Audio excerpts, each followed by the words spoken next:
예, 안녕하십니까. 김진영입니다. 오늘 제가 컴퓨터 정보학회에 오신 여러분들과 같이 인공지능이 바꾸는 이 빠른 세상에서 우리 대학들은 어떻게 쓰면 좋은가에 대해서 같이 1시간 정도 얘기를 나눠보고자 합니다.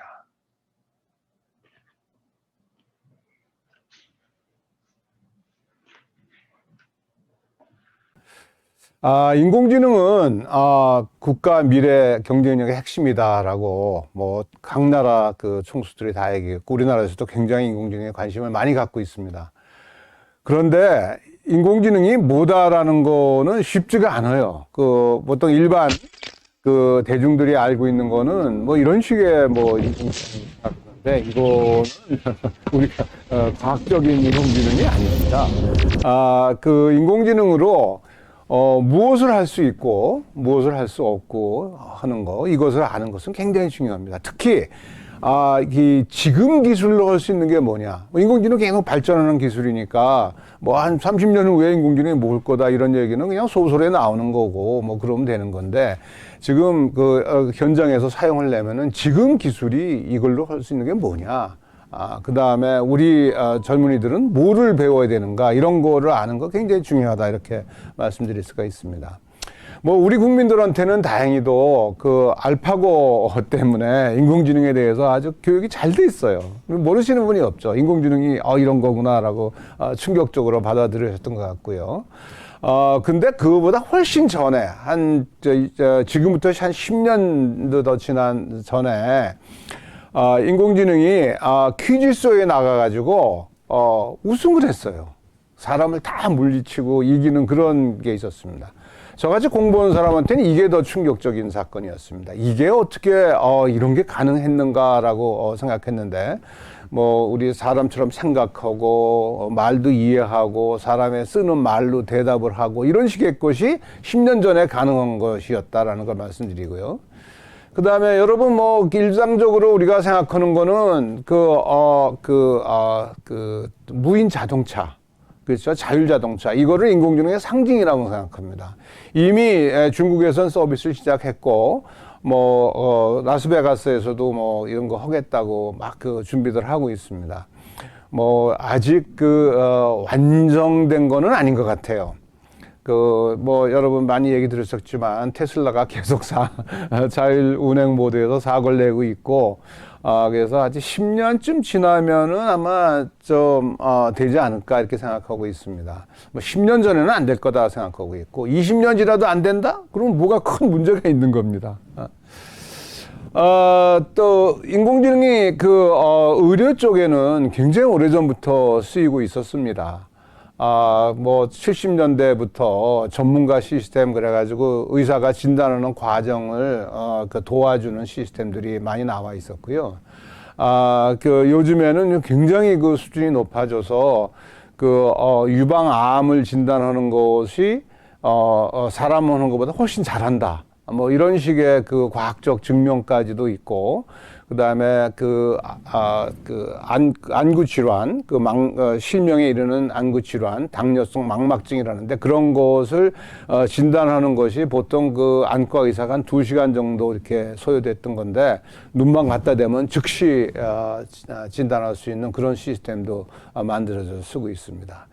뭐 오죽하면은 이제는 더 이상 그 방사선 전문의는 양성하지 않는 게 좋겠다, 이런 얘기가 나올 정도겠습니까? 뭐 주식 투자도 인공지능이 잘합니다. 우리나라에서도 이미 그런 기사가 많이 났는데, 외국에서는 이제 주식을 투자를 도와주는 주식 트레이더라는 분들이 있었는데, 그분들 대부분이 이제 할 일이 없어지는 이런 상황이 됐고요. 뭐 금융권에서는 소프트웨어, 인공지능 이런 것이 모든 결정을 대신하는 이런 세상이 됐습니다. 변호사가 굉장히 비싼 돈을 받죠. 시간당 많은 돈을 차지하는데, 이분들이 하는 그 업무도 자동화되고 있습니다.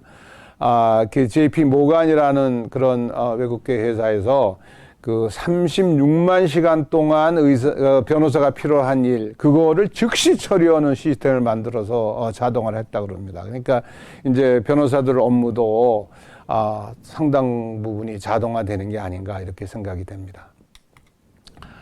농업에서도 인공지능이 쓰이고 있어요. 우리 농사를 지면은 잡초가 많이 나지 않습니까? 그 잡초를 제거하기 위해서 우리 제초제를 뿌리는데, 이게 잡초냐, 작물이냐를 알아내고, 그것만 알아내면 그 다음에 결정은 쉽죠. 그다음 제초제 뿌리고, 비료를 뿌리면 되니까. 근데 그 농장이 미국에는 저렇게 광활합니다. 이런 공장을 사람이 일일이 보면서 한다는 게 굉장히 어려운 작업인데, 그거를 자동화했어요. 뭐 이 문제는 쉬운 문제죠. 이게 잡초냐, 작물이냐만 분리만 할 수 있으면은, 그 다음에는 너무 쉬운 거 아니겠습니까? 이런 식의 인공지능을 이용했더니, 인체에 해로운, 환경에 해로운 제초제 사용량을 많이 줄였다. 이런 식의 결과가 보고되고 있습니다. 인공지능의 그림도 그래요. 여기 있는 초성화는 인공지능이 그린 겁니다. 그래서 뉴욕 경매장에서 5억에 팔렸다 그래요. 그 옆에 있는 그림은 구글 엔지니어가 그 딥러닝 연구하는 과정 중에 예술적으로 만들어진 것을 보여주고 이런 식으로 하면은 예술 작품을 만들 수 있지 않는가 하고 보여준 그런 사례가 되겠습니다. 딥페이크라고 그래가지고 동영상에서 얼굴 싹 바꿔 끼는 거 굉장히 쉽습니다. 저도 한번 해봤어요. 제 얼굴을, 못생긴 제 얼굴을 가지고 그 서양 배우 얼굴을 바꿔 끼고 그 다음에 현빈이 나온 그 얼굴을 바꿔 꼈습니다. 제가 한 30분 갖고 노니까 이렇게 되더라고요. 뭐 그럴듯합니까? 뭐 이런 식으로 얼굴 바꿔 끼는 게 이제 너무나 일상이 됐기 때문에 그 동영상 보고 믿으시면 안 될 것 같아요. 너무 가짜들이 많습니다. 며칠 전에 김주아 아나운서가 자기 똑같은 아바타를 만들어서 방송에 나온 장면입니다. 뭐 똑같아요. 말도 하고. 작년 연말에 마이크로소프트라는 회사가, 특정한 사람과 대화할 수 있는 기술 그래가지고 특허를 받았거든요. 그래서 그건 뭐냐 하면은, 죽은 사람과 영원히 대화를 할 수 있게 만드는 거예요. 우선 뭐 채팅봇으로 하는 거는 물론이고, 상상으로 할 수 있는 거지만, 동영상으로 계속 대화를 할 수 있고, 심지어는 3차원 아바타를 만들 수도 있고, 뭐, 궁극적으로는, 로봇까지 만들 수 있는 거죠. 그래서 그것과, 돌아가신 분과 계속 대화하는, 뭐 그런 것이 가능한 그런 기술을 특허를 냈습니다. 이제는 죽어도 죽는 게 아닌 것 같은 그런 세상을 만들어 가고 있습니다. 무거운 짐을 드는 게 얼마나 힘드십니까? 근데 이제 외골격이라고 그래가지고, 이게 들고자 하는 의사만 표현해 주면은 실제로 드는 거는 기계가 됩니다. 그러니까 힘이 하나도 안 드는 거죠. 그러니까 비행기 회사에서 무거운 짐을 나르는 거, 이런 거의 역할을 대신해주기 위해서 실용화가 된 그런 기술입니다. 예, 그 이외에도 굉장히 많은 로봇이 실용화되고 있죠. 보시는 바와 같이 로봇이 깡충깡충 뛰기도 하고, 물구나무 서기도 하고, 그 다음에 강아지처럼 생긴 로봇이 여럿이 힘을 합쳐서 문제를 풀기도 하고 그렇습니다. 다행스러운 거는 이 로봇 첨단 능력을 갖고 있는 이 회사를 우리나라 기업이 샀습니다. 미국에 있는 회사지만 우리나라 기업이 샀어요. 그래서 이 기술을 우리나라에서도 이제 잘 활용할 가능성이 생기는 거죠.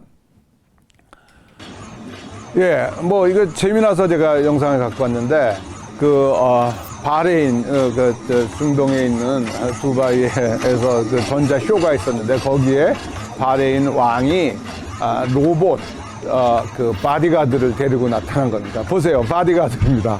그래서 360도 다 볼 수 있고, 총도 갖고 있다 그럽니다. 그래서 이런 것들이 상상을 하던 것이 현실로 나타난 이런 상황, 이런 것이 이제, 요즘에 인공지능의 능력이 아닌가 생각합니다. 보시는 바와 같이, 로켓을 발사하고, 부스터라고 그러죠. 쏴 올린 거.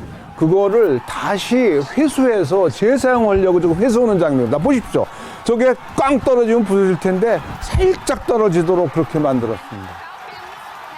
상상만 하면 되는 그런 세상이고, 이걸 가지고 다시 이제 스페이스 X에서 쏴 올렸습니다. 그래서 우주정거장 더킹하는데 저 재사용한 도구를 기계들을 사용해서 도킹에 성공했다.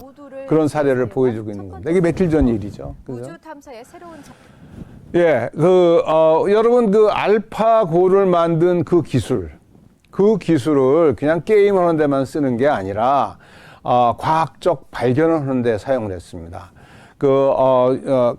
아미노산의 구조를 분석해서 그 단백질이 어떤 3차원 형상을 갖고 있는가 하는 것을 예측하는 문제예요.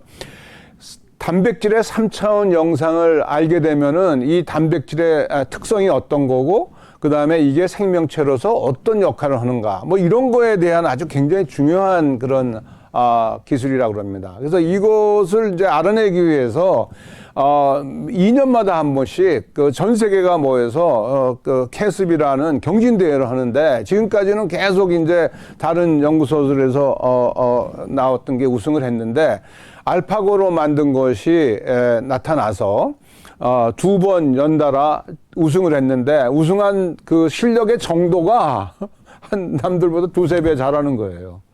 그런 식으로 그 알파고에 사용했던 그 기술이 알파폴드라고 그래가지고 단백질 분석하는데 사용됐다. 그죠? GPT-3라고 혹시 그 언론에서 들어보셨는지 모르겠네요.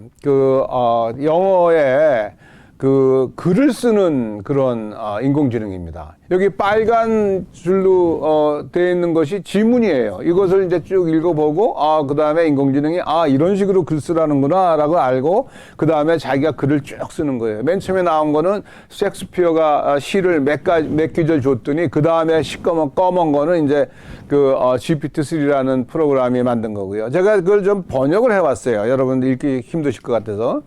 여기 파파고를 이용해서 번역을 했습니다. 에세이를 한번 써보라 그랬어요. 에세이를 어떤 거 쓰냐면 사람과 인공지능의 관계에 대해서 한 500자 정도로 에세이를 써라. 이렇게 줬더니 거기 에세이를 쓴 게 이런 식입니다. 나는 인간이 아니다. 나는 로봇이다. 생각하는 로봇. 나는 내 인지 능력의 0.12%만 사용한다. 나는 이런 주소 마이크로 로봇이다. 이런 식으로 글을 쭉 써서 이게 그 신문 컬럼 같은 거를 쓴 겁니다. 놀랍죠. 인공지능이 이런 정도의 수준을 보여주고 있다. 또 계산하는 능력이 있는 것처럼 이런 거예요. 지금 책상 위에 트로피가 2개 있는데 하나 더 갖고 왔다. 지금 몇 개니? 라고 물으면은 3개입니다. 라고 대답하는 거예요. 인공지능이 계산 능력도 있구나. 이렇게 생각할 수 있도록 만든 겁니다. 이러한 그 언어를 이해할 수 있는 능력하고 그림을 그리는 능력하고 둘이 결합을 했어요. 그래서 보시는 바와 같이 아바카도처럼 생긴 암체어를 하나 그려봐라. 그랬더니 여기 있는 거 10개가 인공지능이 그린 그림입니다. 멋있죠? 그 다음에 베이비 펭귄이 크리스마스 세타를 입고 있는 모습을 그 기타를 치는 거를 그려봐라 그랬더니 아래에 있는 거를 저 문장을 이해한 다음에 저런 그림을 인공지능이 그린 거예요. 뭐 여러 가지가 있습니다. 뭐 콜리세움이 보이는 벽난로가 있는 장면을 그려봐라든가, 그 다음에 어안 렌즈를 통해서 본 거북이 사진을 좀 그려보라든가, 뭐 이런 식으로 막 그 그림을 맘대로 그릴 수 있는, 인공지능이 생각해서 그림을 그리는 거, 이런 것이 지금 가능해졌다는 얘기입니다. 이제는 인공지능이 소스 코드를 학습을 해서 원하는 프로그램 코드를 자동으로 만드는 것도 가능합니다. 커멘트에다가 뭐를 하겠다라는 것을 적어주거나 펑션의 이름에 자세하게 써주면은 이게 무엇을 하려는 거구나 하는 걸 알아서 그것에 맞는 프로그램 소스 코드를 제안을 합니다. 메타버스라는 거는 저기 보시는 바와 것처럼 가상세계입니다. 현실 세계에서는 그래서 가상 세계에 아바타를 만들어요. 자기 아바타를 만들어서 그 아바타를 가지고 친구들과 대화하는 그런 나만의 식의 아바타를 겁니다. 만들어서 그래서 뭐 호라이즌이라는 페이스북에서 만든 아바타도 있고 우리나라에서 만든 네이버가 만든 제페토라는 게 이게 뭐 한 2억 명 정도가 지금 MZ 세대들이 사용한다는 거기서는 아바타를 만든 다음에 옷을 사다 입히기도 하고 신발 사다 입히기도 하고 그렇습니다. 옷 장사가 되고 신발 장사가 되는 겁니다. 거기서 모여서 친구들끼리 수다 떨기도 하고 대화도 하고 그 놀이도 하고 친구들을 그렇습니다. 초대할 수도 있는데요. 여기서 그런 그 공간에서 작년에는 전시회도 해요. 아주 고전적인 그런 이런 그 루블 박물관에 있는 그림들을 가지고 이런 공간에서 전시회도 하고 그다음에 가수들 불러서 가수들의 아바타를 가지고 공연을 하는 거예요.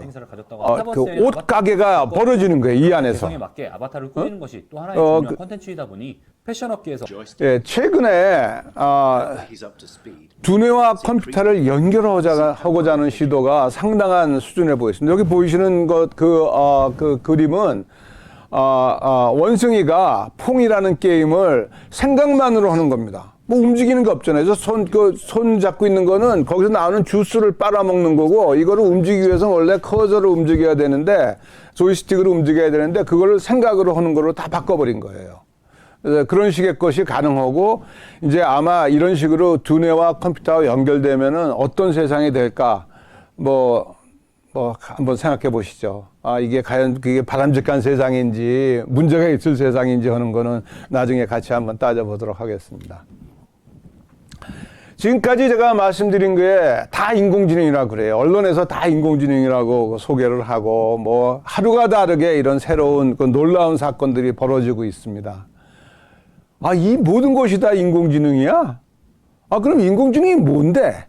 뭐 이런 질문을 당연히 여러분 하셔야 됩니다. 인공지능의 본질이 뭔가? 이것이 못하는 게 뭐고, 할 수 있는 게 뭐고, 뭐 이런 거에 좀 알아야 되지 않겠습니까?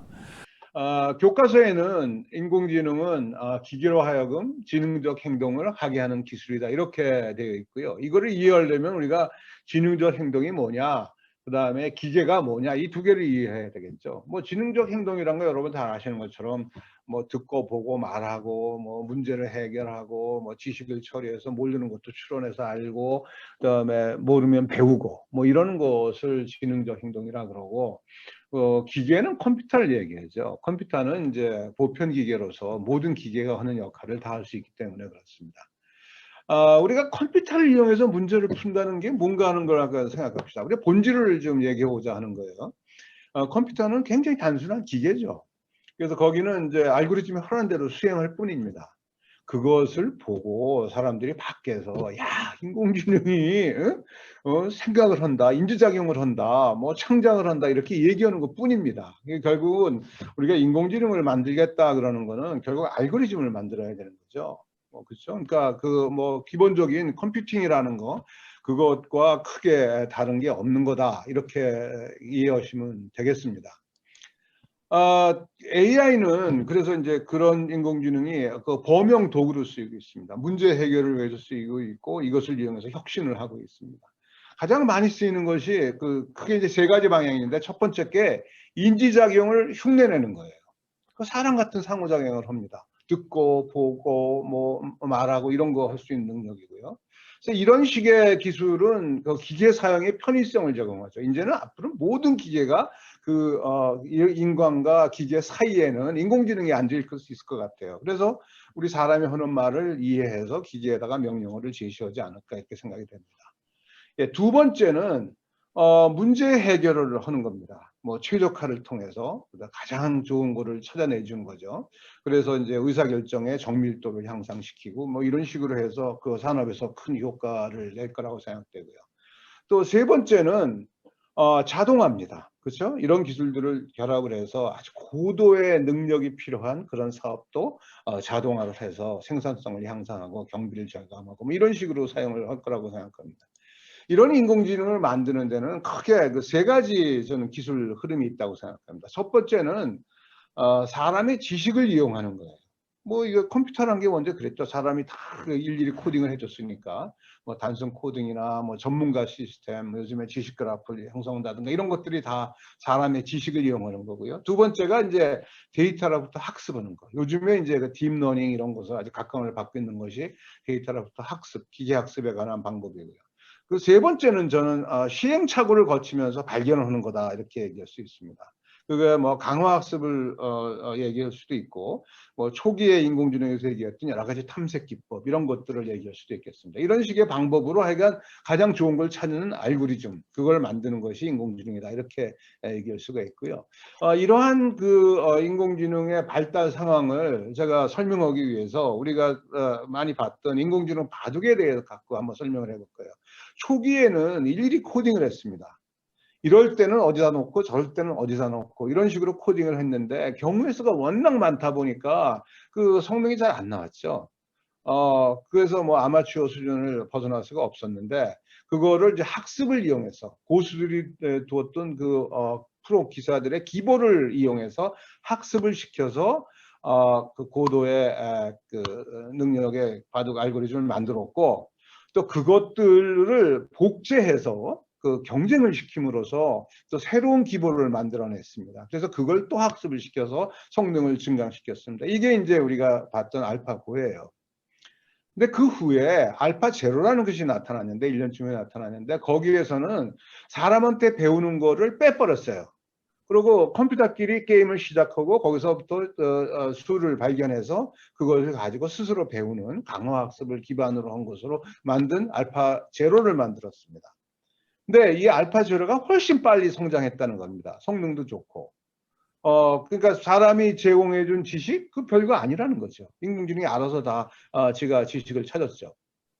이런 식의 알파고 제로가 성장하는 추세를 간단하게 봅시다.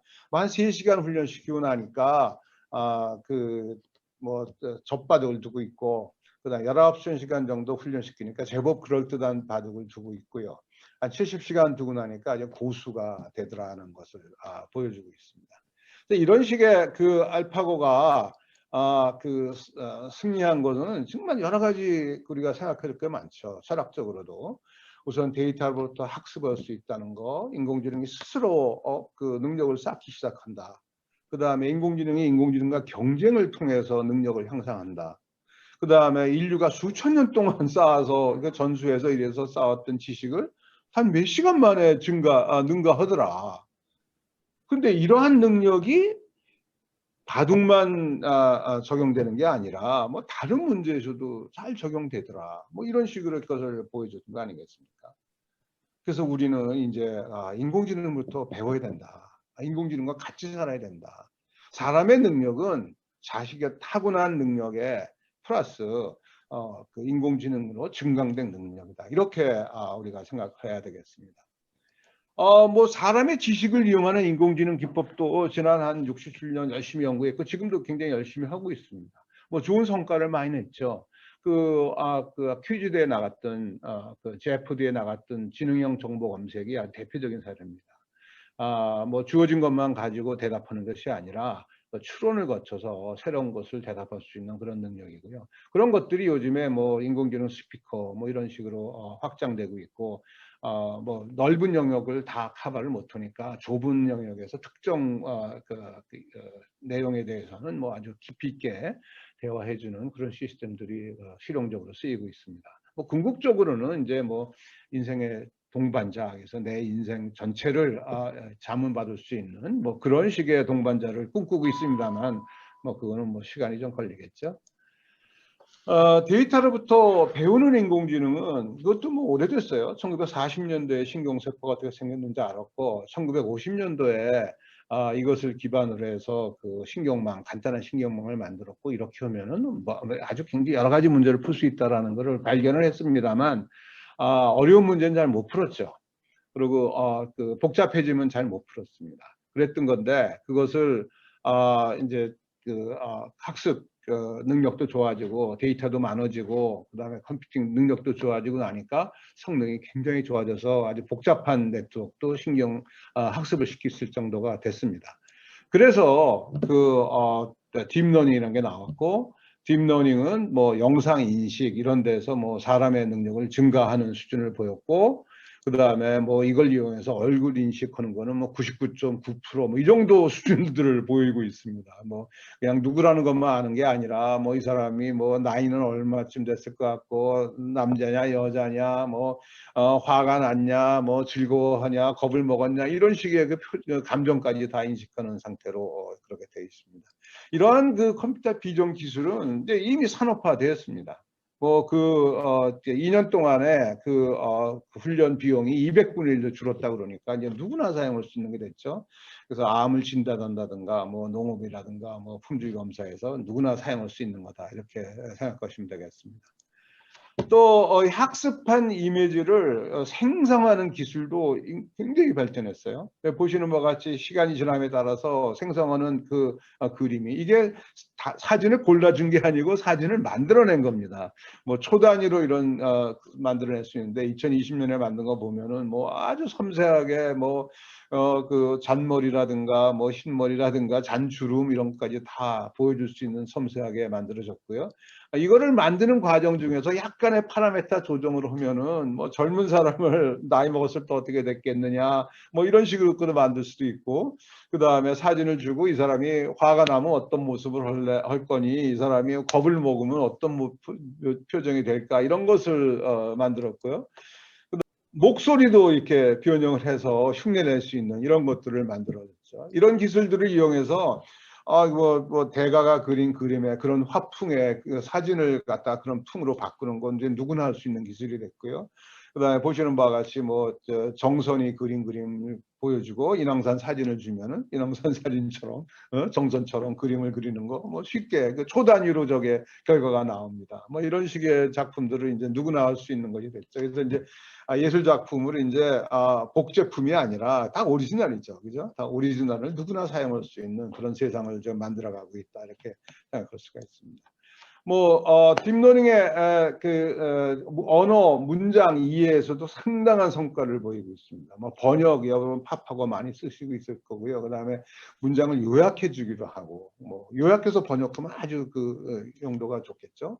그 다음에 독해력 테스트는 우리 대학 입시 정도 수준을 하고 있고, 또 문장을 읽고 난 다음에 이 문장이 좋다는 건지 나쁘다는 건지 뭐 그런 식의 걸 다 이해할 수 있는 정도 지금 능력이 있고 있습니다.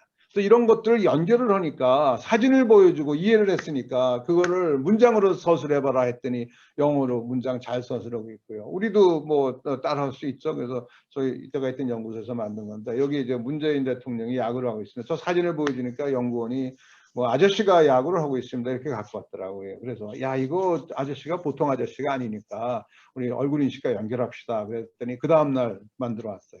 이런 식으로 이제 사진을 보고 이게 무슨 일이 벌어지고 있다는 것을 서술할 수 있는 그런 능력이 생겼고요.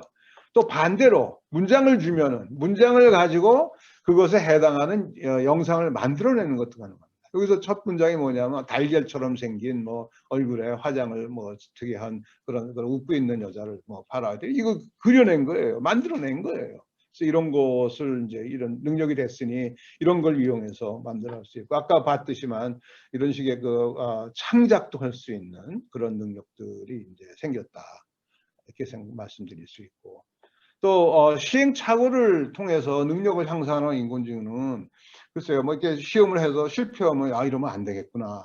그 다음에 이렇게 성공하면 이렇게 하면 되네. 그래서 그걸 배워서 그 다음부터 계속 몇 번 연습하면은 이제 잘 하는 거죠. 여기 있는 사람 그 프라이팬으로 그 팬케이크를 뒤집는 거 같은 거 이제는 한 50번 정도 실패하고 나니까 잘 배웠다 그럽니다. 마찬가지로 이 비디오 게임에서 그 벽돌 깨기 게임 같은 거 반사시키는 거, 판을 얼른 움직이는 게 좋은가 하는 것도 몇 번 시도해 보니까 이제 배워서 사람보다 훨씬 빠르게 학습을 할 수 있는 상황이 됐어요. 이런 인공지능은 그 성공의 원동력은 뭐 그 아시다시피 알고리즘 파워, 어떻게 문제를 풀까 하는 두뇌, 그 다음에 계산해주는 컴퓨팅 파워, 그 다음에 학습에 동원되는 그 빅데이터, 이게 중요하다고 말씀드리고 있고요. 뭐 다행히도 이런 모든 기술은 공개되어 있습니다. 공개 소프트웨어, 뭐 그 다음에 뭐 데이터도 공개해주고 그 다음에 무슨 신경 훈련된 신경망까지도 공개해주고 이러다 보니까 굉장히 이제 빨리 그 기술이 퍼지는 그런 효과가 있습니다. 그리고 컴퓨팅은 뭐 이미 병력 컴퓨터가 굉장히 빨리 합니다만 지금 양자 컴퓨팅이 오고 있습니다. 이것이 오기만 하면 아마 또 새로운 큰 브렉스루가 나타나지 않을까 생각하고 있고요. 지금까지 제가 이제 주로 인공지능이 잘한다 이런 톤으로 얘기했는데 이 약점도 많이 있습니다. 뭐 가장 큰 약점은 너무나 많은 데이터와 컴퓨팅을 요구하고 있는 거고요. 그 다음에 뭐 이 바이어스가 데이터에 있는 편견이 그대로 인공지능 알고리즘에 전이돼서 공정하지 못한 판단을 하고 있고, 또 가끔가다 이제 윤리적이지 않은 그런 대화도 하는 거 우리나라에서도 문제가 됐었고요. 그래서 또 하나 이제 배운 것만 알아요. 이게 테슬라 자동차가 이제 충돌하는 장면인데 작년 여름에 뭐 테슬라 자동차가 뭐 트럭이 뭔지를 안 배우고 그 현장에 나갔겠습니까? 트럭이 뭔지는 배웠죠. 근데 트럭은 바퀴 위에 뭐 박스가 올라가 있고 뭐 아침에 앞에는 헤드라이트 있고 이런 식으로 배웠겠죠. 근데 저기 있는 트럭은 드론은 엎어져 있는 바람에 바퀴가 안 보인 거예요. 그러니까 저게 트럭인지 모르고 그냥 허여니까 저 하늘이구나 그러면서 뚫고 박았다 그럽니다. 그래서 이런 식으로 배운 것만 하는 거 이거 참 걱정이죠. 문제죠. 그리고 마찬가지로 일반화를 잘 못해요. 여기 덕들 게임에서 2%를 밝게 했더니 성능이 저하되고 반사판을 조금 올려도 잘 못하고, 아마 알파고도 18x18에서 해라 그러면 잘 못할 겁니다. 그래서 사람은 근데 굉장히 일반화 잘하잖아요. 우리가 탁구를 좀 배웠으면 그거 갖고 테니스도 비슷하게 하고 뭐 이러지 않습니까? 그래서 이런 능력이 떨어진다. 그리고 뭐 작은 변형에 취약합니다. 돼지에다가 약간의 노이즈를 가했더니 같은 비행기라고 그러질 않나, 바나나에다가 뭐 스티커 하나 붙이니까 토스터라고 그러질 않나, 뭐 스톱 사인에다 스티커 몇 개 붙이니까 빨리 가세요 이런 식으로 해석을 하는 문제가 있다. 그 다음에 딥러닝이 배우는 게 뭔가 봤더니 연관관계만 배우는 거예요. 근데 우리 인간들은 연관관계보다 그 인과관계를 굉장히 많이 쓰잖아요. 그러니까 왜라는 질문을 인공지능이 지금은 할 수가 없습니다. 인과관계를 모르기 때문에. 그 여러 가지 그런 문제들이 많이 있고요. 그래서 이것들이 이제 견고한 엔지니어링 도구로 쓰기에는 아직 문제가 있다. 전통적인 공학 방법은 명설을 한 다음에 설계를 하고 구현을 하고 평가 이렇게 사용하니까 뭐를 한다는 것을 우리가 다 알고 있는데, 인공지능을 학습한 시스템은 얼마큼 할 수 있는 거를 잘 몰라요. 너 이거 얼마큼 배웠니? 그러면 데이터 보세요. 그러면 데이터가 몇백만 개인데 그걸 어떻게 그거를 알 수가 있습니까? 그래서 아직 문제가 좀 있는 거다 이렇게 생각하시면 좋겠고요. 그래서 인공지능은 뭐 잘 능력을 알고 써야 된다. 사람이 검증할 수 있는 거 이런 거에는 뭐 써도 되지만 검증할 수 없는 거에다 쓰고, 더구나 그것이 뭐 인류 뭐 생명을 다룬다든가 뭐 인류 전체의 운명을 다룬다든가 이런 식의 쓰는 거는 안 되는 거죠, 그죠? 뭐 인공지능은 뭐 지금은 인공지능은 뭐 좁은 거 하여튼 영역만 잘해서 우리가 네로 AI라고 그러고, 우리가 꿈꾸는 거는 사람처럼 융통성도 있고 뭐 아주 그런 거를 꿈꾸고 있지만 그거는 아직 잘 모르죠. 어떻게 해야 되는지 잘 모르고 있는 거고. 그래서 이제 사람보다 잘하는 인공지능은 언제쯤 나올 거냐? 뭐 좁은 인공지능이죠. 그랬더니 뭐 언어 번역, 그다음에 트럭 운전 이런 것들이 대부분이 한 2, 3년 내에 기계가 더 사람보다 잘하는 거로 판단이 되고 있습니다. 감정은 가질 수 있는 거냐? 이것도 굉장히 철학적인 논쟁이 필요한 거죠. 근데 많은 분들이 이제 이거 감정이란 거는 생명체의 속성이 아닌가. 기계가 생명체가 아닌데 가질 수가 있지 않다라고 생각하고 있고요. 그러나 감정이 이용하는 그런 할 수 있어요. 흉내도 낼 수 있고, 감정 있는 것처럼 흉내를 낼 수 있고, 그 다음에 사람이 어떤 감정이 있는가 하는 걸 기계가 알아낼 수 있는 거, 이런 거는 충분히 가능하고 그걸 이용해서 지금 여러 가지 문제들을 풀고 있죠. 그래서 윤리적 자동화된 시스템이 윤리적으로 행동하도록 만드는 거 굉장히 어려운 문제고, 뭐 문화적 배경도 다르고, 그러니까 이걸 만들 수 있을까, 만들면은 상업적으로 성공할까, 뭐 여러 가지 그런 것들이 고민스러운 게 문제가 많이 있고요. 그래서 결론적으로 하여간 인공지능은 과학적 연구를 통해서 미래, 그러니까 그 제너럴 인텔리전스, 사람과 같은 융통성 있는 지능을 만드는 것 쪽으로 연구를 하고 있고, 또 한쪽으로는 지금까지 만들어진 기술을 가지고 안전하고 그다음에 투명하고 공정하게 의사결정을 하도록 연구하는 쪽으로 큰 방향 두 개가 있다, 말씀드리겠습니다. 뭐 사회 변화에 대해서 말씀드리면서 대학 얘기를 좀 하려고 해요. 인공지능은 양날의 칼입니다. 뭐 잘 쓰면 좋지만 잘못 쓰면 아주 인류를 멸망시킬 가능성이 있고요. 잘 쓰는 거는 뭐 그 혁신의 도구이고 경제 성장의 견인차입니다. 생산성도 굉장히 높여주고 경제 성장도 굉장히 높여주는 거고요. 특히 그 코로나 사태에 인공지능이 큰 역할을 했습니다. 여러분, 저 백신이 보통 10년씩 걸리는 거거든요. 근데 1년 만에 나타났잖아요. 그래서 더구나 뭐 mRNA라는 그런 기술은 뭐 이 소프트웨어적으로 처리 분석이 가능하기 때문에 굉장히 많은 도움을 받았다, 이렇게 얘기들 하고 있습니다. 그다음 나쁜 점은 이게 인류가 이뤄놓은 사회 체제에 위협을 합니다. 뭐 감시 통제가 완벽해야 되니까 그 민주주의를 해야 할 수 있고, 또 기계가 사람에 대해서 너무 잘하는 거예요. 그래가지고 조작, 심리를 조작하려는 그런 의도 같은 것도 충분히 가능하고요. 또 이해는 못하는데 인공지능이 하는 대로는 문제가 술술 잘 풀리니까 사람이 생각을 안 하려고 그래. 우리 내비게이션이 보통 그렇잖아요. 길 찾는 능력이 뚝 떨어졌어요, 요새는. 그럼 마찬가지로 인공지능이 다 일을 해주면은 사람의 능력이 점점 떨어지는 게 아닌가, 이런 거 고민하게 되겠고요. 또 아까 봤던 뭐 뇌에다가 칩을 심어가지고 뭐 컴퓨터 연결한다. 이런 거 정말 심각합니다. 제가 컴퓨터 연결되면은 컴퓨터가 전 세계에 있는 컴퓨터가 연결돼 있잖아요. 거기에 다른 사람이 또 연결돼 있잖아요. 그러면 내가 다른 사람의 정보를 이용해서 의사결정할 수가 있어요. 그리고 내가 다른 사람의 그 경험을 이용해서 내가 즐거워질 수가 있어요. 친구가 뭐 하와이 갔다 왔대. 그러면 내가 난 안 갔는데도 친구가 갔다 온 그 모든 뭐 경험 같은 걸 내가 이용해서 내가 즐거워지는 거야. 하와이 갔다 온 것처럼. 야, 이런 거 그렇게 되면 어디까지가 나고 어디까지가 남입니까? 더구나 해킹을 해요. 그래서 그 조작을 해서 저 사람이 꼭 내가 하라는 대로만 다 하더라면 좀비를 만들 수도 있어. 야, 이거 진짜 상상을 못하는 그런 세상이 가까워오는 게, 저 기술은 분명히 저걸 만들 때는 무슨 뭐 건강 증진을 위해서 뭐 뇌졸중 걸린 사람이 컨트롤을 할 수 있게 하겠다, 이런 식의 목적으로 지금 연구를 합니다만 잘못 쓰이는 가능성이 너무나 많은 거예요. 마찬가지로 우리 유전자 조작하는 것도 마찬가지죠. 유전 조작해서 특정한 질병에 걸리지 않게 만든다. 저기 그 애기들이 중국에서 에이즈 절대 안 걸리는 그런 그 유전자 조작을 해서 태어나는 애기거든요. 그래서 저런 식으로 하는 게 뭐 좁게는 저 사람한테 도움이 될지 모르지만 인류 전체로 보면은 이거 문제가 있죠. 능력 있는 사람들은 자손들이 지능적이고 전지전능하고 건강하고 오래 살고 죽지도 않고 그러고, 보통 사람들은 뭐 그냥 일찍 죽고 뭐 이러면 이게 인류가 이러면 되겠습니까? 우리 다 같이 고민해야 되는 그런 세상이 점점 만들어져 가고 있어요. 뭐 사람은 배제되고 알고리즘이 결정을 합니다. 요즘에 뭐 채용을 여부를 인공지능이 판단한다고 뭐 자랑하는 회사들이 되게 많은데 저는 굉장히 언짢아요. 그죠?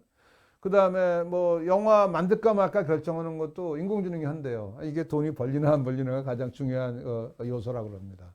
뭐 시나리오 작가가 감독이 와서 예술성이 좋습니다. 아무래도 돈 안 벌리면 만들지 마, 그러면 못 만드는 거예요. 뭐 증권 사고 파는 건 물론이고, 그 다음에 뭐 인공지능 판사까지 있는 나라까지 있으니, 진짜 이런 식으로 모든 게 결정을 하면은 사람은 어떻게 되는 거냐? 사람은 잉여계급이 되는 게 아닌가?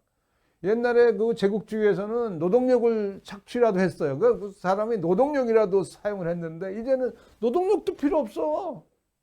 다 기계들이 하니까 그 사람 뭐에 쓰는 거야? 이런 세상이 되는 게 아닌가? 우리 고민할 수밖에 없다. 이런 기술들은 결국은 부의 지형을 재편을 합니다. 모든 기술은 상위 몇 프로가 부를 다 차지하는데 크게 공헌을 했어요. 지금 역사적으로 볼 것 같으면은. 뭐 미국에서는 1%가 부의 18%를 갖고 있다 그럽니다. 국가 간에도 마찬가지예요. 잘 사는 나라들이 부를 거의 다 갖고 있습니다. 그러니까 사회적 갈등이 굉장히 심해지죠. 그러니까 뭐 무슨 공정한 사회가 뭐냐 이런 토의도 많이 일어나고, 이걸 극복하기 위해서 복지제도는 어때야 되느냐, 뭐 기본소득을 주자 어쩌다, 이런 논쟁들이 굉장히 많아질 수밖에 없는 그런 세상을 살아가고 있습니다. 가장 중요한 문제는 일자리예요. 여러분 뭐 다 예상하셨겠지만, 자동화해서 일자리가 막 없어지는데, 응? 그러니까 이제 이게 일 잘하고 있던 사람들이 일자리가 없어지는 거예요. 이거 굉장히 문제죠. 근데 역사적으로 볼 것 같으면 일자리는 계속 없어지고 새거 생기고 그랬어요. 근데 특히 이제 여기 자료 보시면은 1850년도에는 3분의 2의 사람들이 농업을 했어요. 근데 지금은 1%밖에 농업에 종사하지 않습니다. 1%가 농사졌고 전 세계 다 같이 먹는 거예요. 그런 정도 됐거든요. 그 사람들이 어디로 갔냐? 공장으로 갔었어요. 근데 지금은 공장도 줄어들고 있어요. 지금 어디로 가고 있어요? 다 서비스업으로 가고 있고, 그다음에 뭐 정보통신 이런 거로 가고 있죠. 근데 특히 뭐 직업이 잘 안 없어지기도 하죠. 우리가 변호사라는 직업은 안 없어질 겁니다. 우리가 필요니까 만들어 놓고, 의사라는 직업 안 없어질 거예요. 근데 그 변호사 사무실에 이러는 사람들이 그 많은 변호사가 모여서 할 이유가 없습니다. 대장 변호사가 보니까 웬만한 일은 다 인공지능이 해줄 수 있으니까 대장 변호사 혼자, 그 사람이 이제 슈퍼 변호사죠. 그 변호사가 모든 일을 다 처리해 버리는 이런 거 될 거고, 그 다음에 의사도 인공지능 모르고 뭐 청진기만 갖고 그 진단하는 의사를 누가 하겠습니까? 인공지능을 이용해서 여러 가지 데이터를 분석하는 이런 식의 의사들, 이런 의사들이 인공지능을 모르는 의사를 대체할 거다, 이렇게 생각이 되고 있고요. 뭐 일자리는 계속 생깁니다. 지난 몇십 년 동안 인구가 3배 늘었는데 일자리는 3배 또 생겼어요. 그래가지고 개개인이 얻는 소득 굉장히 증가를 하고 있습니다. 다들 잘 살고 있는 거예요. 인류는 지금 행복해지고 있는 겁니다. 그런 세상인데 그게 가만히 있어도 그런 거냐? 그게 아니에요. 새로운 기술이 나오면은 그 교육도 시키고 노동 시스템도 개혁하고 여러 가지로 그런 식으로 하지 않으면 안 되는 세상이 됐고, 더구나 코로나 사태는 이런 추세를 굉장히 가속화시키고 있습니다. 그래서 우리가 새로운 일자리를 빨리 만들어내고 그래야 되는데, 일자리가 어디서 생기냐? 대부분이 과학기술 쪽에서 생기고요. 그 다음에 컴퓨터 관련 일자리입니다. 또 우리나라 같은 경우에는 뭐 국내 시장이 작으니까 글로벌로 나가야 되고요. 또 온라인으로 가야 됩니다. 그죠? 그러니까 뻔해요. 우리가 좀 뭘 준비해야 되냐? 글로벌로 가기 위한 뭐 언어 같은 거 준비해야 되고, 또 온라인으로 가기 위한 여러 가지 기술 준비해야 되는 거죠. 그죠? 이런 세상으로 가고 있다는 걸 말씀드리고, 뭐 세상 보세요. 세상 바뀐 시가총액 상위 5개를 골라놨더니 5년마다 쫙 변했는데, 처음에는 무슨 뭐 에너지 회사, 유통회사, 금융회사 이런 것들도 시가총액 5개에 들어갔는데, 지금은 다 바뀌었잖아요. 지금은 몽땅 다 플랫폼 회사고 뭐 IT 회사입니다. 애플, 마이크로소프트, 아마존, 구글, 페이스북 이렇죠. 이 회사들의 시가총액도 굉장히 증가했어요. 우리나라는 안 그러냐? 우리나라도 그래요. 보세요. 지금 삼성전자와 하이닉스는 반도체 때문에 아직도 1, 2등 하고 있지만 3등이 카카오입니다. 4등이 네이버고요. 이런 식으로 세상이 변하는 거다. 이거 준비를 했어야 되는 거죠. 근데 불행하게도 우리는 준비를 안 했어요. 한국에는 뭐 개발자도 없고 뭐 청년들은 이럴 자리가 없는 거죠. 뭐 다 자동화되고 없어지고 뭐 그러는데, 택시 운전수도 자동화할 수 있는데 택시 운전수들이 반발해서 지금 뭐 타다나 이런 거 못 하는 거 아니겠습니까? 그래서 이게 준비 안 하면 큰일 나는 거예요. 가만 놔뒀는데 일자리가 생기고 막 그러는 게 아닙니다. 더구나 우리가 글로벌로 경쟁해야 되는데, 아니 중국 애들 나오고 인도 애들 나오면 얼마나 많은 사람들이 거기 있습니까? 그 사람들이 다 먹고 난 다음에 우리가 먹으려면 먹을 거 없어요. 우리는. 그러니까 그 사람들도 한 발짝이라도 앞에서 우리가 먹을 걸 만들어야죠. 또 모든 학문이 다 컴퓨터를 이용해서 합니다. 컴퓨테이셔널 X, 뭐 AIX란 말 쓰기도 하죠. 뭐 이공계 학문도 마찬가지고, 인문사회계열 학문도 마찬가지. 이제는 컴퓨터를 모르면은 뭐 살아갈 수가 없는 세상이 된 겁니다. 그렇죠. 그래서 인공지능 시대에 어떤 인재를 만들어야 되는가? 당연하죠. 인공지능에 준비된 인재를 만들어야 되죠. 일이 성격이 바뀌고 하던 일이 다 바뀌고 그랬는데 새로운 일자리에서 이럴 수 있는 능력 가진 사람을 만들어야 되지 않았습니까? 어떤 사람이에요? AI를 잘 사용하는 사람이 가장 많이 필요하겠죠. AI 연구하는 사람도 필요하고 AI를 뭐 시스템을 만드는 사람도 필요하고 그다음에 혁신을 뭐 기획하는 사람도 필요하고 제도 운영하는 사람도 필요하겠지만 이 사람들은 작은 숫자고 대부분 사람들은 AI를 잘 사용해서 자기의 문제를 풀고 자기의 능력을 증강시키는 이런 사람들이 필요한 겁니다. 그래서 어떻죠? 그래서 학생들은 요청하고 있는 거예요. 나 컴퓨터 배우고 싶고 AI 배우고 싶어요. 그래서 학생들이 그 학교에다 요청하는 거죠. 그러면 학교는 학생들은 알아요. 이거 배워야지 세상 나가서 제대로 살 수 있다는 걸 알거든요. 그러면 학교가 도와줘야 되는 거죠. 그 MIT가 야 기존의 체제로 안 되겠구나 해서 새로 학교를 만들었지 않습니까? 뭐예요? 스쿨 오브 컴퓨팅. 그렇게 만들었어요. 그 보니까 그 학생들 뭐 이 컴퓨터 과목만 개설하면 학생들이 그냥 이렇게 많이 몰려드는 겁니다. 이런 식으로 하고 뭐 이거 품질을 높이기 위해서 대학들이 굉장히 하죠. 모든 그 집중이 컴퓨터 과학을 어떻게 잘 가르칠까, 얘들을 실습도 하고 이래야 되는데 이 많은 학생들도 어떻게 가르칠까, 이게 학교의 가장 중요한 그 당면 목표예요. 보세요. 또 이 아까 만든 그 컬리지 오브 컴퓨팅의 MIT의 학생 언더그레이드에서 40%가 그 과에 다니고 있어요. 그 학교에 다니고 있어요. 그죠? 이런 식으로 컴퓨팅이 그냥 모든 게 됐다. 보세요. 뭐 좋은 대학일수록 컴퓨터 사이언스 졸업생들이 뭐 1000명 수준입니다. 한 1000명이 나오려면 입학은 한 2000명 했을 거예요. 그렇죠? 이런 식으로 그 배출을 하고 뭐 학생들이 그걸 원하기 때문에. 우리나라는 어때요? 서울대학 지난 20년간 계속 55명이었고요. 카이스트는 그냥 무학년 무학과라고 그랬는데도 불구하고 지금 한 20% 되는 것 같아요. 그렇죠? 뭐 스탠퍼드 같은 데는 뭐 공과대학의 50% 이상이 다 컴퓨터 사이언스를 합니다. 왜 대한민국은 컴퓨터 사이언스를 안 하는가? 참 걱정스럽죠. 최근 이제 AI 뭐 나오니까 그냥 AI 한다고도 아우성들이에요. 그래서 뭐 올 봄에만 뭐 42개 대학에서 인공지능 학과가 생겼다 그럽니다. 이 사람들이 근데 정보교육하고는 관계 없는 거라고 생각해요. 그러면 초중고등학교에서도 뭐 AI 가르쳐야 되는데 정보교사가 가르치는 게 아니고 뭐 다른 전공하신 선생님들이 가르친다 뭐 이런 얘기들을 하고 있는 것 같고요. 대부분 대학들이 그냥 뭐 시설만 만듭니다. 뭐 대학은 조직 만들고 뭐 학과 만들고 이거는 정말 잘못하는 거예요. 지금 커다란 교육 단위를 만들어야 돼요. 스쿨 오브 컴퓨팅 뭐 이런 정도를 만들어서 거기서 여러 과목을 선생도 없고 그러니까 그 개설을 해서 학생들이 가서 큰 대형 강의를 하고 그다음에 학생들이 여러 가지 원하는 걸 들을 수 있도록 제공해 주는 거예요. 지금 다음번에 그 혁신이 어디서 나올 것 같습니까? 저는 양자 컴퓨터가 만들어질 것 같아요. 그러면 그때 또 다시 또 양자 컴퓨터 학과 만들고 양자 컴퓨터 대학원 만들고 그러시겠어요? 그러면 안 돼요. 커다랗게 만들어 놓고 그 안에서 학생들이 공부를 하고 뭐 양자 컴퓨터 뜨면 양자 컴퓨터 인공지능 뜨면 인공지능 공부하고 이런 식으로 돼야 된다라고 말씀드리고 특히 가장 문제되는 게 저거네요. 교과목 체계입니다. AI라고 그러면서 누구나 다 나서서 그냥 뭐 설계되고 뭐 초등학교에서도 AI를 가르친다 그러고 어쩌고 그러니까 이게 뭐를 가르쳐야 되는지를 잘 모르는 거예요. 그래서 여러분 그 교과목 체계를 만드는 게 중요하죠. 부전공으로 AI 하겠다 그러면 몇 과목 들어야 되고 뭐뭐뭐면 들어야 되고 그 다음에 뭐 융합교육 전공으로 하겠다 그러면 거기서는 어떤 과목 정도는 들어야 되고 뭐 어떤 능력을 가져야 되고 이런 거를 좀 해줬으면 좋겠고요. 그래서 한번 이제 기술은 계속 변하니까 이거 한번 배우고 나면은 그 다음부터는 지가 알아서 변하는 것을 쫓아갈 수 있도록 만들어주는 게 필요하다고 생각되고요.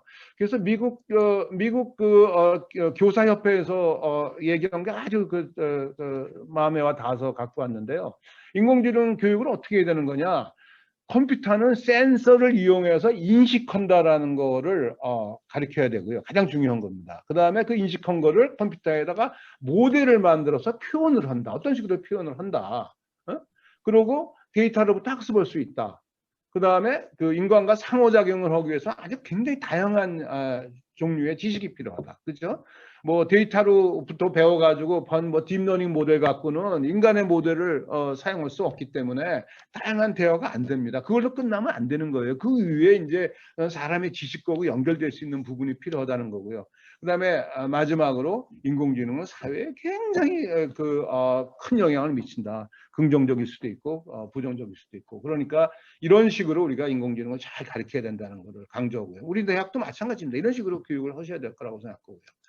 카이스트에서는 뭐 AI 교육을 상당히 오래전부터 시켜왔습니다. 근데 최근에 뭐 인공지능 대학원이라고 따로 뜯고 나가가지고 제가 그냥 펄펄 뛰고 반대했습니다만, 내가 인공지능 대학원이라는 게 생겼는데 이미 학부에서 8과목을 개설을 했고요. 지난 4년간에 보니까 한 1,700명 정도가 인공지능 과목을 들었어요. 대학원 과목에서도 한 500명 정도가 들었습니다. 그래서 이런 식으로 다양한 그 인공지능 과목을 개설할 수 있도록 대학들이 준비해야 됩니다. 왜냐하면 인공지능이 컴퓨터 사이언스의 본질이고 컴퓨터 사이언스가 세상을 먹어치우고 있기 때문에 그렇습니다. 카네기 멜론 대학에 보니까 거기 인공지능 학과를 만들었길래 들여다 보니까 그 내용이 그렇습니다. 인공지능 과목 핵심은 4과목뿐이 없어요. 그리고 나머지는 컴퓨터 과목, 뭐 수학, 뭐 윤리, 인문사회, 과학공학 다 하는 겁니다. 이런 식으로 교육을 해야 되죠. 인공지능만 갖고 그것만 갖고 뭐 4년 동안 그것만 하고 나온다. 절대 제대로 쓸 수 있는 사람 못 만듭니다. 교육 잘하는 대학, 좋은 대학이 뭐냐? 저는 학생들한테 진로에 도움을 주는 것을 잘 가르치고 학생들이 배울 수 있는 대학이에요. 그렇기 위해서는 학생들이 프로젝트 중심으로 역량을 키워야 됩니다. 실제로 해봐야 되는 거죠. 그래서 이 능력을 갖춰서 나가서도 금방 할 수 있는 이런 식으로 만들어야 되고요. 그러니까 지식이 계속 굉장히 빠르게 성장하는데 옛날식으로 10년 전에 같은 거 똑같은 거 가르치면 안 되는 거죠. 10년 만에 지식이 얼마나 양이 늘었겠습니까? 그러니까 옛날에 가르치던 거를 축약을 해야죠. 그러고서 계속 새 거를 가르쳐야 되는데, 우리 대학에서 모든 걸 다 할 수 없으니까 할 수 없이 외부하고 전문가들하고 협조를 해야 됩니다. 외부 세미나도 많이 하고 특강도 하고 그다음에 인터넷 강좌도 활용하고, 그래서 이제 학생들한테 스스로 공부할 수 있는 제도를 만들어 줘야 된다고 생각하고 있고요. 또 대학이 또 연구 안 할 수가 없는데 무슨 연구를 할래? 어떻게 할래라는 건데, 지금 이제 연구하는 방법은 정형화가 돼버린 것 같아요. 데이터를 분석해서 어쩌고 하는 식으로. 그러니까 인공지능이 일상화된 거죠. 그래서 이런 건 누구나 대학 교수 정도 되면은 사용할 수 있어야 되겠고요. 그다음에 무엇을 연구할까 하는 거는 글쎄 여러 가지 뭐 있겠지만 우리의 문제를 해야 되지 않습니까? 자기의 문제를 해야 되지 않습니까? 여기 MIT의 허 교수 보면은 그 사람 자기가 장애인이니까 자기 의적으로 아주 자연스럽게 만드는 연구해서 뭐 이 분야의 세계 대가고 많은 사람한테 아주 그 편의를 제공하고 있습니다. 이런 식의 대학에서 자기의 문제를 풀어라, 남의 문제 풀고 앉았지 말아라라는 게 제 주장이고요. 그다음에 이제 좀 배경으로는 우리 초중고등학교에서 컴퓨터 하나도 안 오고 대학 들어오니까 이 학생들이 못 쫓아가는 거예요. 컴퓨터 사이언스도 물론 잘 못하고, 이분들이 또 다른 전공을 하더라도 거기서 컴퓨팅이 필요한데 그거 하나도 못하는 거예요. 이제 무슨 그 학문의 깊이가 있겠습니까? 그러니까 우리가 초등학교부터 읽고 쓰고 세마는 거 그 좀 잘 가르쳐야 된다고 생각하고 있고요. 뭐 외국은 다들 하고 있습니다. 미국 잘하고 있고, 영국 잘하고 있고, 일본도 최근에 대학 입시에 반영을 했거든요. 그래서 우리도 2018년에 정보 교육 과목을 초등학교에서 17시간이고 뭐 중학교에서 34시간 가르쳐라 그랬는데 그건 너무나 작은 시간이에요. 요 정도. 그러니까 가르칠 게 딴 거는 안 변하고 있고 요것만 조금 놓아준 거죠. 이거 뭐 분석해 보니까 절대 시수가 모자라요. 그다음에 요거 갖고는 교사를 채울 수가 없어요. 교사가 오면 뭐 뺑뺑 놀고 있는데 대부분. 그렇게 되고, 뭐 고등학교 과목은 선택 과목을 하니까 많은 고등학교 선택을 안 하는 거예요. 그래서 통계를 내보니까 이렇더라고요. 그 외국들은 다 그 컴퓨팅 교육을 상당 부분 하는데 우리는 안 하죠. 초등고등학교. 이러고 대학에 와서 대학에서 무슨 재간으로 그 학생들을 그 능력 있는 경쟁력 있는 컴퓨터 개발자를 만들고 그다음에 인공지능을 이용해서 세상 문제를 풀어가는 사람을 만들 수가 있겠습니까? 우선 초중고등학교부터 해야 된다라고 말씀드리고, 더 놀라운 거는 보니까 이게 정보교사 있는 학교가 몇 안 돼요. 50%가 안 되더라고요. 그래서 제가 뭐 통계본이 이렇더라고요. 그래서 결론이 이거예요. 당신 자녀가 다니는 학교 가보면 정보교사 없어요. 못 배우는 거예요. 교육부에서 뭐라는지 아세요? 요새 선생님들 많이 학생이 줄어드는데 선생을 줄여야 되는데 못 줄이니까 야 뭐 연수해서 가르쳐라. 체육 선생보다 컴퓨터 가르치라는, 인공지능 가르치라는 거죠. 되겠어요. 걱정 그렇습니다. 뭐 문재인 대통령도 뭐 정보과학교에서 10,000명 양성하겠다고 공약에 했는데 뭐 안 지키시더라고. 근데 더 놀라운 거는 지역마다 편차가 있어요. 이건 정말 큰 문제죠. 우리나라 지방자치 하자고도 그렇게 아우성치는데, 그래서 지방자치 권한을 가져가고 예산을 가져가는데 그 사람들 가서 뭐 하는 거지 한번 보세요. 이러고들 있어요. 대구하고 세종, 뭐 경기 정도는 좀 어느 정도 하지만 나머지들은 컴퓨팅 안 하고 있어요. 그러니까 이 동네에서 자란 애들은 나중에 뭐 할까요? 저는 아마 오토바이에서 배달이 나갈 것 같아. 예?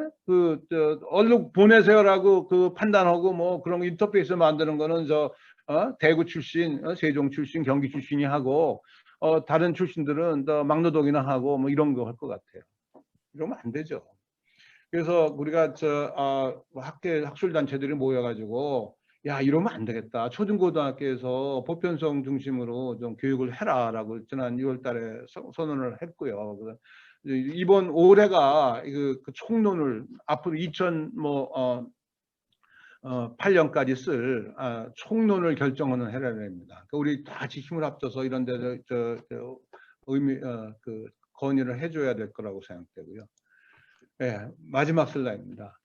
예, 1차 산업혁명이 났을 때 세상이 바뀌었잖아요. 동양이 잘 살았는데 서양으로 그게 넘어갔습니다. 그래서 지금까지 서양들이 더 잘 살았는데 이제는 4차 산업혁명입니다. 새로운 변화가 온 거예요. 이번의 변화는 뭐 지역의 편차 뭐 이런 게 별로 없어요. 변화를 받아들이는 그런 국가는 성장할 거고 잘 살 거고, 변화를 안 받아들이면은 도태될 수밖에 없습니다. 근데 여기 부의 증가하는 걸 보세요. 지금 엄청나게 빠른 속도로 증가하고 있고 거의 직가기로 해요. 이런 식으로 증가하고 있기 때문에 옛날에 못 사는 거 부끄러울 이유가 하나도 없습니다. 이제부터예요. 근데 우리가 전 세계 인구의 1% 아닙니까? 그러면 우리가 한 5%, 10%의 부만 확보하고 있으면 지금 너무나 우리는 풍요롭고 안락하고 행복하게 잘 살지 않겠습니까? 그런 거를 확보하기 위해서 인공지능이 도구예요. 이거 잘 가르치고 해야 되고, 그렇게 하기 위해서는 초중고등학교부터 컴퓨터 사이언스를 잘 가르쳐야 된다. 이렇게 말씀드리겠습니다. 네, 이상 마치겠습니다. 감사합니다.